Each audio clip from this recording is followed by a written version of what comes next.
Was yesterday a news day for the ages? If it's any indication of what's to come in the days leading up to the election, we're in for quite a ride. Strap in and let's get to it.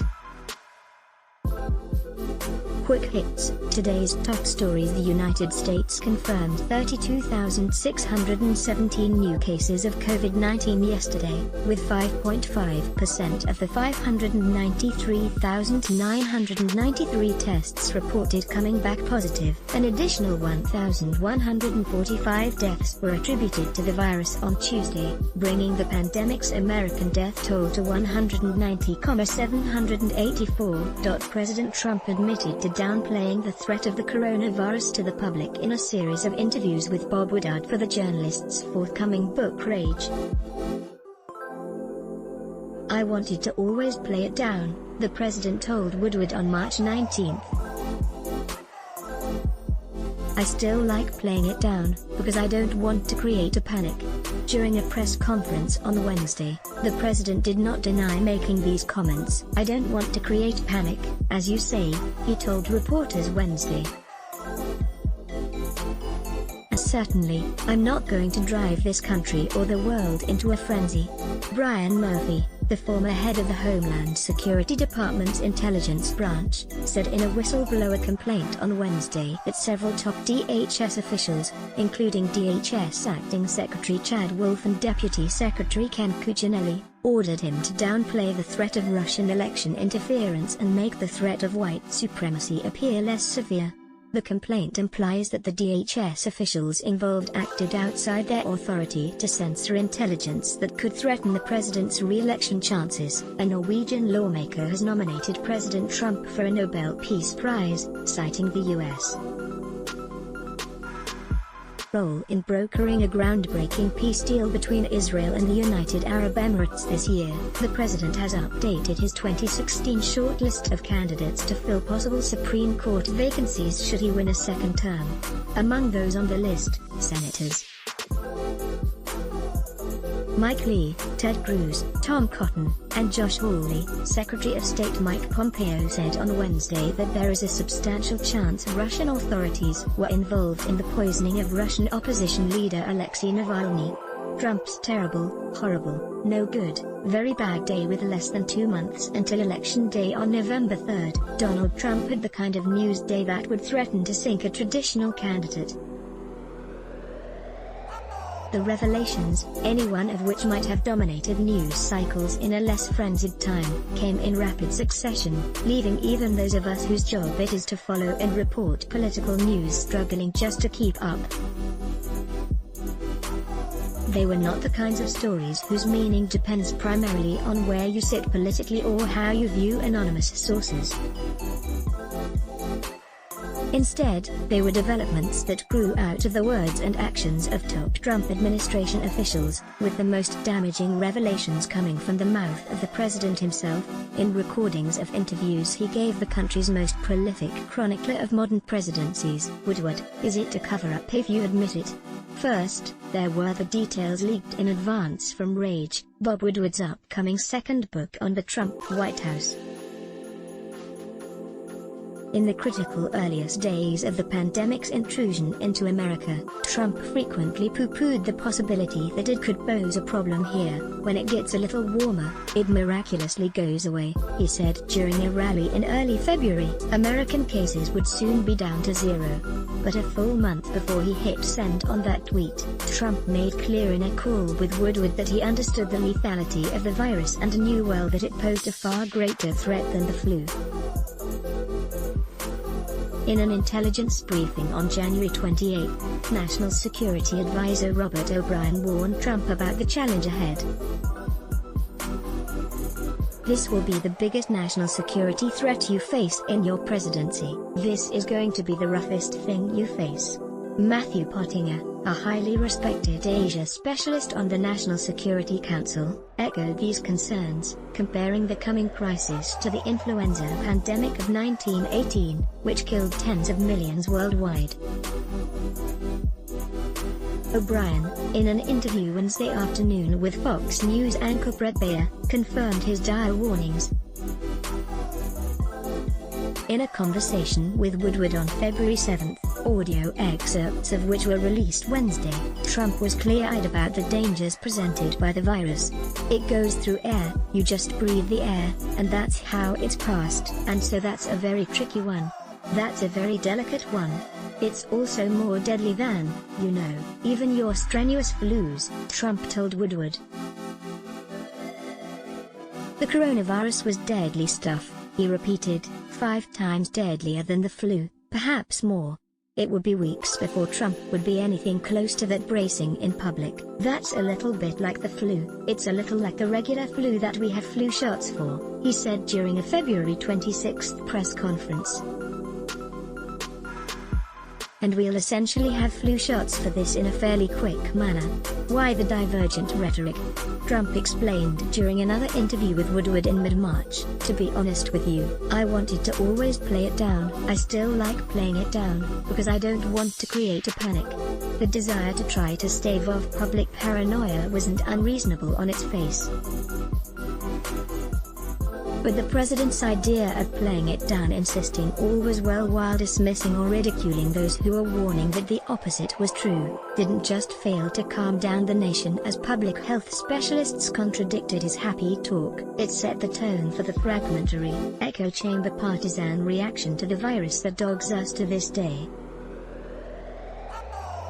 Even as Trump acknowledged that he'd deliberately played down the virus, White House Press Secretary Kayleigh McEnany insisted he hadn't done so. "The president never played down the virus," she said, breaking a promise from her first press briefing when she told reporters, "I will never lie to you, you have my word on that." The president also boasted to Woodward about his diplomatic dalliance with North Korean strongman Kim Jong-un. According to Trump, his relationship with Kim had a kind of instant lust at first sight quality that he'd sometimes experienced with women. You meet a woman. In 1 second, you know whether or not it's going to happen. It doesn't take you 10 minutes and it doesn't take you 6 weeks. It's like, whoa. Okay, it takes somewhat less than a second. The president called the U.S. military suckers for failing to receive adequate compensation for America's longtime troop presence in South Korea. "We're defending you, we're allowing you to exist," Trump told Woodward, speaking of our South Korean allies. While Trump's own words dominated the news out of the first leaked excerpts of Rage, other reporting on the book's contents make clear there is more coming, including the kind of in-the-room background reporting for which Woodward is famous, and controversial. Trump is reported to have disparaged his top military advisors as copulative felines for their unwillingness to upset alliances in pursuit of a more confrontational trade policy. General James Mattis, Trump's former Secretary of Defense, is supposed to have described him as dangerous and unfit. Former Director of National Intelligence Dan Coats is reported to have expressed similar sentiments. Woodward reports that intelligence officials wondered aloud about Trump's odd behavior toward Vladimir Putin and Russia. Dr. Anthony Fauci is supposed to have said that Trump's attention span is like a minus number and that his sole purpose is to get re-elected. For his part, drive. Fauci has, sort of, disputed those quotes. "If you notice, it was others who have said that," he told Fox News yesterday, referring to the fact that Woodward claims to have gotten his quotes secondhand. "You should ask others. I don't recall that at all."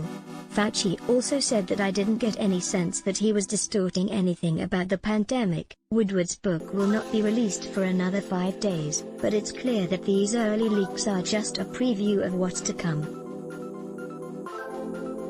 Trump gave Woodward 18 on-the-record interviews for the book, a fact that prompted much finger-pointing among supporters yesterday and led Tucker Carlson to cast Trump as a hapless victim of Sen. Lindsey Graham, who, Carlson claims, had urged the president to cooperate with Woodward.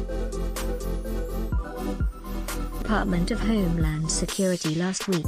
The political discussion in Washington was dominated by a debate over anonymous sources and when to trust them. An article in The Atlantic by editor-in-chief Jeffrey Goldberg reported that the president had disparaged military leaders, calling them suckers and losers.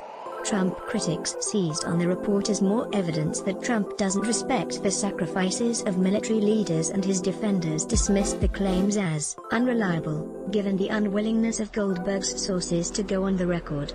The second major story Wednesday involved claims from a senior official at the Department of Homeland Security, who put his name to several detailed accusations that top DHS officials had manipulated intelligence for political purposes. Brian Murphy, who formerly headed the DHS intelligence branch, accused top Trump officials of repeatedly ordering him to massage intelligence reporting to better fit the White House's political messaging. Several of those orders are detailed in the complaint. In late October 2018, Murphy says he was ordered to ensure the intelligence assessments he produced supported the policy argument that large numbers of KSTs, known or suspected terrorists, were entering the United States through the southwest border. Murphy declined to do so on the basis that he believed following such an order would constitute a felony.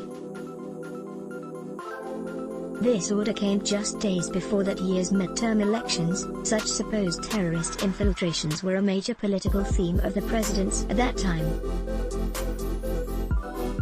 In May of this year, Murphy says acting DHS Secretary Chad Wolf ordered him to cease providing intelligence assessments on the threat of Russian interference in the United States, and instead start reporting on interference activities by China and Iran, an instruction that, Murphy testifies, came directly from the White House, Russia, the U.S. National Counterintelligence and Security Center has said multiple times this summer, continues its covert efforts to boost Trump's presidential campaign and to damage Joe Biden. It has also said that China and Iran would prefer to see Biden in the Oval Office. Also this May, Murphy says DHS leadership pressed back against a homeland threat assessment from his office that labeled white supremacy and Russian influence in the United States as U.S. security concerns because of how the HTA would reflect upon President Trump. Murphy claims acting Deputy DHS Secretary Ken Cuccinelli specifically ordered him to modify the section on white supremacy to make the threat appear less severe, and to include information on the prominence of violent left-wing groups. The whistleblower complaint was released by the House Intelligence Committee, whose chair, Rep. Adam Schiff, subsequently subpoenaed Murphy to testify before the House Intelligence Committee later this month. Schiff has been an outspoken and highly partisan critic of the Trump administration, a fact that the president's defenders noted immediately. The complaint alleges repeated violations of law and regulations, abuses of authority, attempted censorship of intelligence analysis, and improper administration of an intelligence program related to Russian efforts to influence the U.S. elections, Schiff said in a letter announcing the complaint. Attempting to silence Fauci. The Woodward book wasn't Wednesday's only big Fauci-related story, nor was the whistleblower complaint Wednesday's only big story alleging the White House exerted political pressure on its experts to present misleading information to the public. Internal Health and Human Services emails obtained by Politico show a senior HHS public affairs staff repeatedly trying to get the National Institutes of Health to change Fauci's planned remarks for media interviews. I continue to have an issue with kids getting tested and repeatedly, and even university students in a widespread manner, Paul Alexander, a senior advisor to HHS Assistant Secretary for Public Affairs and longtime GOP political strategist Michael Caputo, said in one such email. And I disagree with Dr. Fauci about this. Vehemently. Can you ensure Dr. Fauci indicates masks are for the teachers in schools? not for children, Alexander said in another email just this week. There is no data, none, zero, across the entire world that shows children, especially young children, spread this virus to other children, or to adults or to their teachers. No one tells me what I can say and cannot say, Fauci told Politico. I speak on scientific evidence. Pence and QAnon. After all that, this wacky affair reads almost as an afterthought. The Associated Press reported yesterday that Vice President Mike Pence plans to attend a fundraiser next week whose hosts are apparent adherents of the QAnon conspiracy theory, a wide-ranging conspiracy fiction spread largely through the internet, centered on the baseless belief that Trump is waging a secret campaign against enemies in the deep state and a child sex trafficking ring run by satanic pedophiles and cannibals. It is based on cryptic postings by the anonymous Q, purportedly a government insider. The QAnon theory is nearly 3 years old now, but has gained new notoriety at several points this year. A candidate espousing it won a Republican primary in Georgia earlier this year, and President Trump has described her as a future Republican star. Pence himself formerly told CBS in August that I don't know anything about QAnon, and I dismiss it out of hand. Will it matter?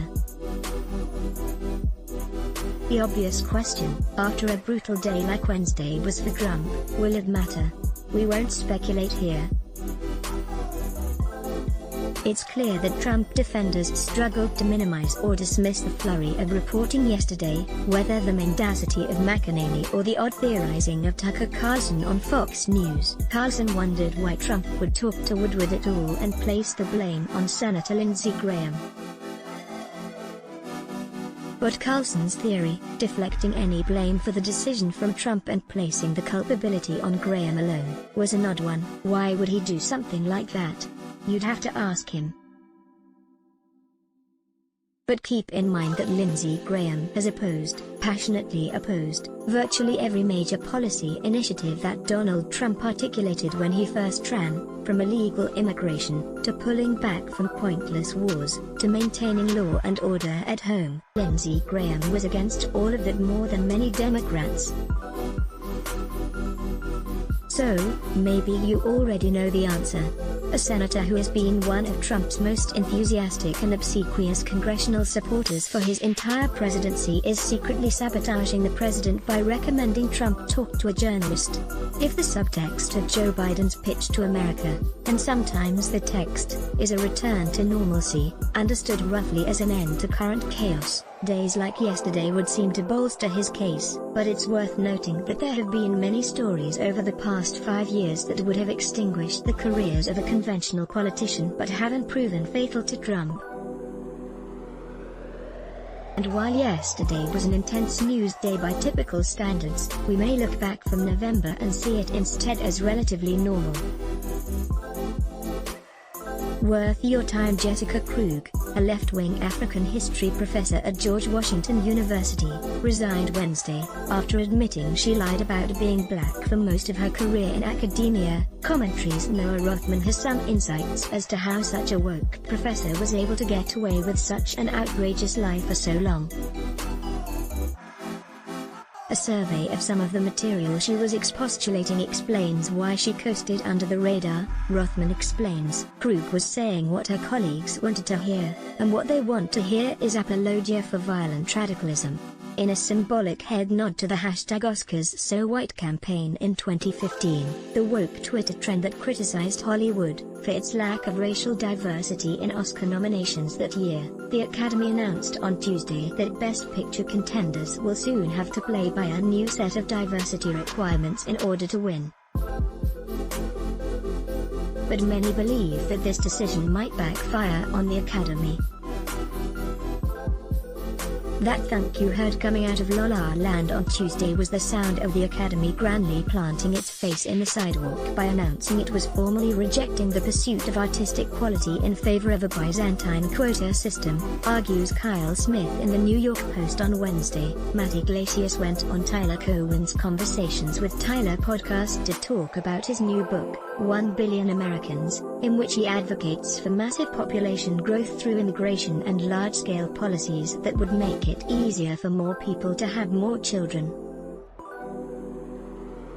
He argues that America's national greatness and achievements have always been predicated on its massive scale, and that the U.S. needs to become a much bigger country to fend off rising threats like China. Those who consider themselves never Trump find themselves in a similar place to where they were 4 years ago. Do you support the policies even if you find the man distasteful? But now have the president's record to inform their decisions. Where do they stand? Two very different opinion columns in the Wall Street Journal show the debate hasn't changed. Last week, Michael I.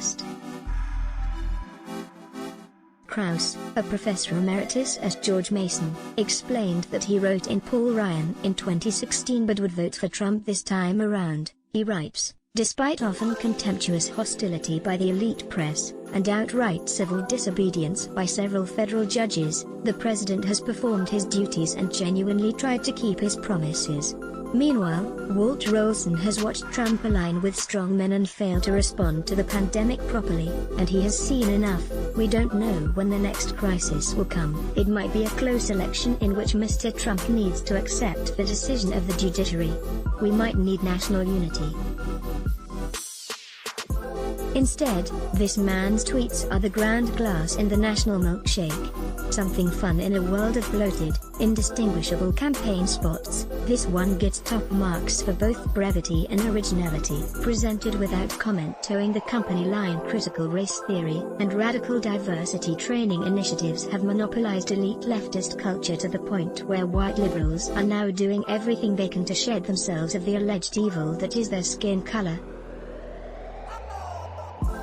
all while distancing themselves from so-called lower whites. In yesterday's French press, David explains why white, elite Democrats are more likely to care about critical race theory and virtue signaling than their black and brown compatriots and why it's a problem. But what elites lack in electoral power, they often make up for in cultural and economic clout, and in that space radicalism can have an oppressive and distorting effect even on the black and brown people they seek to support, David explains. In his Wednesday G-File, Jonah explains why Trump's leaked interviews with Bob Woodward, in which he admitted to downplaying the virus to the public on numerous occasions, didn't really come out of the woodwork. In the end, the president's comments aren't the least bit surprising when you consider his propensity to twist the truth to suit his own personal motives. My own theory has always been that Trump thinks he can wish, bluster, spin, and bully away inconvenient narratives, in large part because he has had so much success at it in the past, Jonah argues. On Monday, Trump said the top people in the Pentagon probably aren't in love with me, because they want to do nothing but fight wars so that all those wonderful companies that make the bombs and make the planes and make everything else stay happy. In his latest Vital Interests newsletter, Thomas Joscelyn explains why this smear is grossly inaccurate. The chief reason the U.S. has forces in those countries in 2020, more than 3.5 years into Trump's presidency, is that the jihadists have kept fighting, he writes.